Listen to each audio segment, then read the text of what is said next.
Thanksgiving Day na po dito sa amin at meron naman kaming konting salo-salo na magaganap dito sa bahay namin. So, dahil 4 lang po kami, hindi na po ako naghanda ng turkey. Hindi po ako bumili ng buong turkey, kundi bumili lang po kami ng slice para sandali lang lutuin. At saka, kumbaga, konti lang at ayaw po namin ng may mga leftover na marami dahil wala nang kakain. So, ang ginagawa po namin kapag Thanksgiving Day ay bumibili lang po kami, ini-slice na po yan at binibake na lang po namin. Ganun lang po ang ginagawa namin. So, yung handa po namin ay ano lang, konti lang po para lang maidaos tong araw na to. Okay? So, sama kayo guys sa aking preparasyon. Preparasyon daw. Kala mo kung ano yung handa ko. Basta ano lang guys, ganun lang. At papakita ko lang sa inyo kung ano-ano yung mga ginagawa. So, dahil po ang asawa ko po talaga ang nakatoka dito sa kusina. So, kumbaga pagkain niya po ang handa namin ngayon. Okay? So, meron po siyang hinahanda na stove top. Ayan, ganyan po. Tapos, meron din po kaming broccoli. Yan. Meron din po kaming mashed potato. Yan. So, ibibik na lang po niya itong mashed potato na to. At yung aming turkey po ay nakasalang na.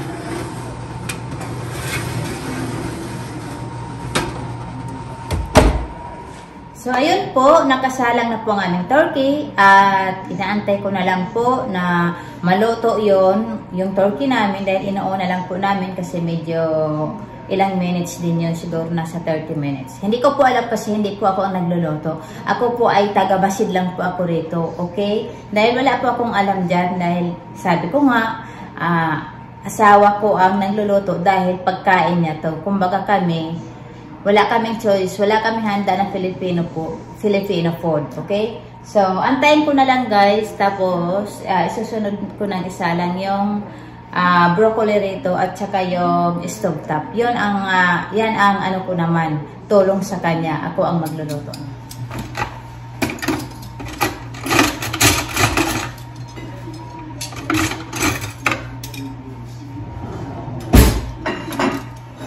Do you want these kind of knives or the steak knives? Yeah, that one.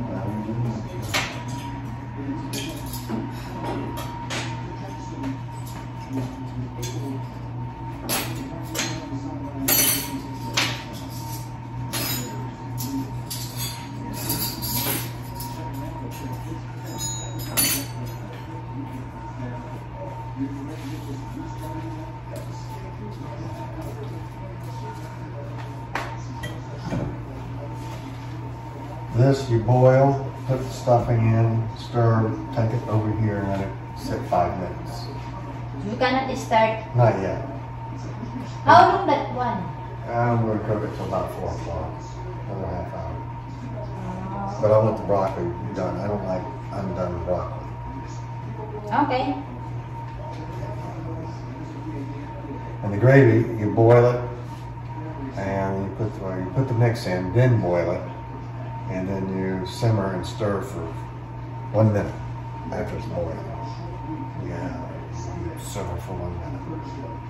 Okay, sir. I thought you're going to start now. Not Okay. yet. This and the gravy are the last things. Okay, okay. Potatoes, I'll put in the microwave.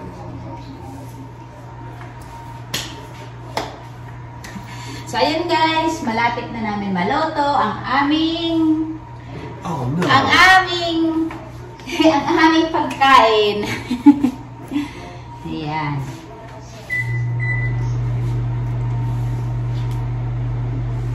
So, naka-ready na po.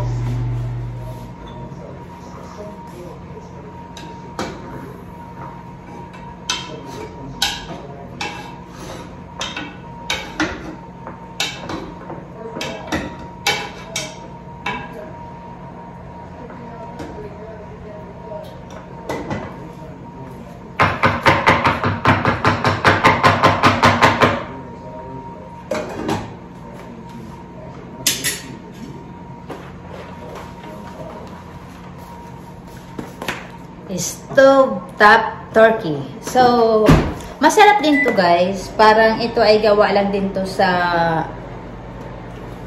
parang sa bread ganon. So kapag kinain mo siya, parang what? So ayan. So parang ganon lang, parang bread lang din siya.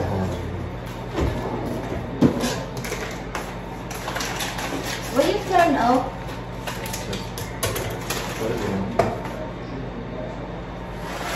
Let it sit 5 minutes. Oh, so we don't need to turn on the stove?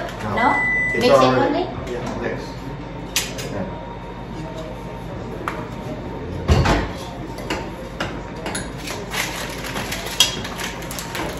And put it out to set for 5 minutes. Right. And then you put it in the bowl like that. No butter for that one. So, kung alam nyo guys, yung hinahalo sa salad na croton, so, ganun po siya. Ganun ang hitsura. Maliliit nga lang.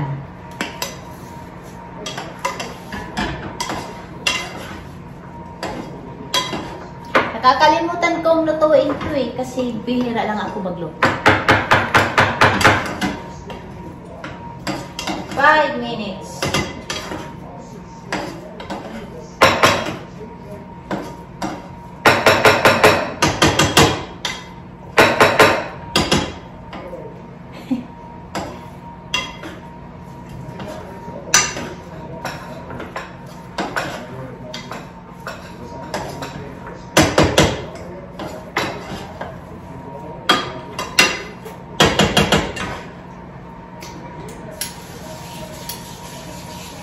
Okay.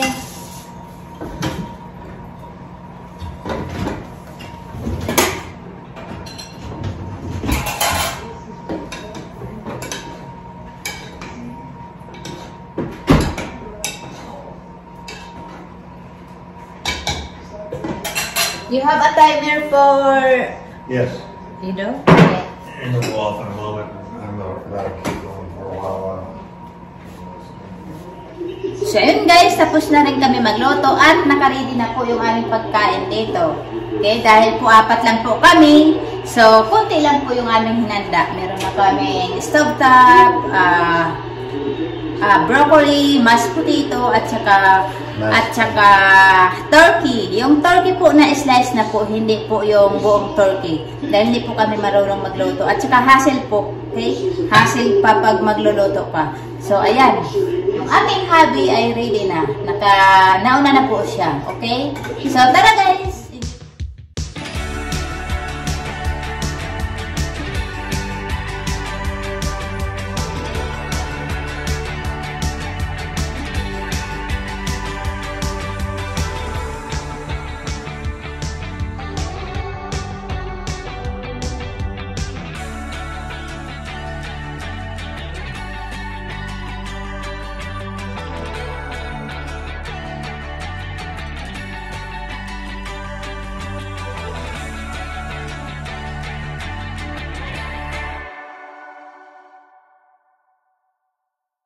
So yun guys, tapos na kami kumain at nabusog na po kami.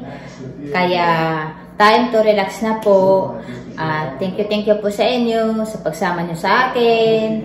At binabati ko po lahat ng mga friend ko at mga kababayan ko dito sa US. Okay, so guys, happy Thanksgiving.